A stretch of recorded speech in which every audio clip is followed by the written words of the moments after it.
Selamat datang kembali. Kali ini kita langsung aja ya. Mau kupas tuntas bab 50, melangkah lebih jauh. Iya, betul. Ini dari buku Secrets of Productive People yang Anda bagikan tempo hari. Iya, betul. Sumber ini kan bilang apa yang ada di buku ini tuh baru titik awal aja. Jadi fokus kita sekarang, gimana Anda bisa ambil prinsip-prinsip ini, terus nggak cuma terapin, tapi kembangin lebih jauh lagi, buat hidup Anda sendiri gitu. Tepat sekali. Bab ini tuh intinya soal transformasi ya. Gimana ngubah pengetahuan pasif jadi kebiasaan aktif. Terus dari kebiasaan itu kita bisa inovasi sendiri. Oh, oke. Pesannya sih jelas, jangan cuma ikutin resep yang ada. Jadilah kayak koki yang berani eksperimen di dapur produktivitas Anda sendiri, gitu. Ini tentang, itu tadi, melampaui dasar-dasar yang udah dipelajari. Oke. Mari kita mulai dari fondasinya dulu deh. Bab ini kan nekenin satu ide penting banget nih.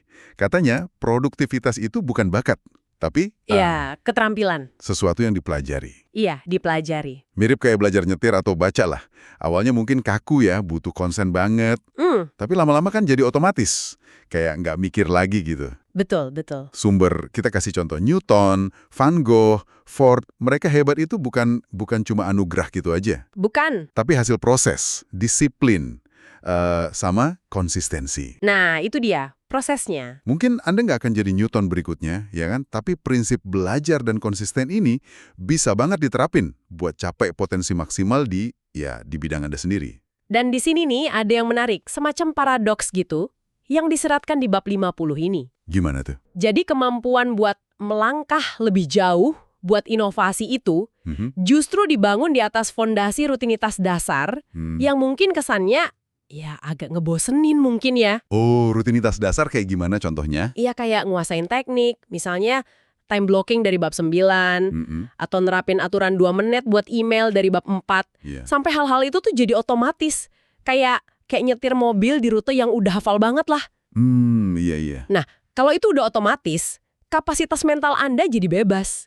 Oke. Energi kognitif yang tadinya kepakai buat ingat cara kerja, sekarang bisa dialihin buat mikir kreatif, buat eksplorasi yang lebih tinggi. Nah, ini nyambung nih. Kalau fondasinya udah kuat gitu ya. Bab 50 nyaranin, langkah berikutnya yang krusial, jangan berhenti cuma nerapin aja, tapi mulai bertanya. Bertanya, iya. Iya, terus pertanyakan relevansinya buat Anda, gitu, kayak, metode ini beneran cocok nggak sih sama gaya kerja gue? Gimana ya cara modifnya biar lebih pas sama situasi unik gue? Atau bahkan ada cara lain yang beda banget gak yang mungkin lebih oke buat gue? Nah, pertanyaan-pertanyaan kritis ini yang jadi pemantik, pemicu ide orisinal. Jadi bisa nemuin metode produktivitas yang bener-bener personal gitu. Betul. Ini menarik sih, karena nyentuh inti dari inovasi itu sendiri. Kayak yang dibilang Steve Jobs di bab ini kan. Oh ya, ada kutipan itu ya? Inovasi itu seringkali bukan hasil ngikutin manual, langkah demi langkah gitu. Tapi dari koneksi yang nggak terduga, momen aha pas tengah malam, atau pas sadar cara lama udah nggak efektif lagi ya? nah, persis. Keberanian buat ngakuin itu. Jadi setelah Anda kuasai dasar-dasarnya, udah otomatis nih. Ya. Melangkah lebih jauh itu artinya secara aktif nyari koneksi baru, nantang asumsi lama, terus beradaptasi. Ini bukan sekedar aplikasi, tapi udah evolusi gitu. Jadi, kalau kita tarik nih, makna praktisnya buat Anda para pendengar apa dong? Produktivitas itu bukan garis finish ya berarti, tapi lebih kayak siklus. Ya, siklus berkelanjutan. Dimulai dari bangun sistem dasar yang kuat, lewat latihan disiplin, bikin hal-hal fundamental jadi otomatis. Betul. Terus, pakai ruang mental yang udah bebas tadi, buat secara sadar, ya, eksperimen, bertanya, adaptasi. Dan akhirnya, nemuin irama produktivitas unik Anda sendiri, yang melampaui kerangka awalnya. Iya, personalisasi dan inovasi terus-menerus. Itu intinya. Jadi proses melangkah lebih jauh itu ya ini. Intinya sih, ini perjalanan 2 tahap. Pertama, kuasai fondasi sampai jadi refleks. Udah nempel aja gitu. Kedua, pakai kebebasan dari penguasaan itu sebagai landasan buat terus belajar, mempertanyakan, dan nyiptain solusi yang lebih baik, lebih personal. Jadi buku ini bukan akhir ya? Bukan, sama sekali bukan. Ini kayak peta awal aja buat eksplorasi produktivitas yang nggak ada hentinya. Perjalanan buat terus melangkah lebih jauh.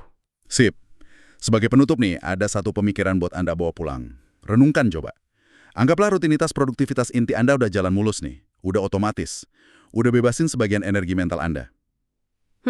Nah, area tak terduga mana dalam hidup Anda mungkin proyek sampingan yang lama kependom, atau mau belajar skill baru, atau bahkan soal kualitas hubungan personal, yang sekarang rasanya jadi terbuka gitu, buat Anda eksplorasi dengan pendekatan yang lebih kreatif, lebih dalam.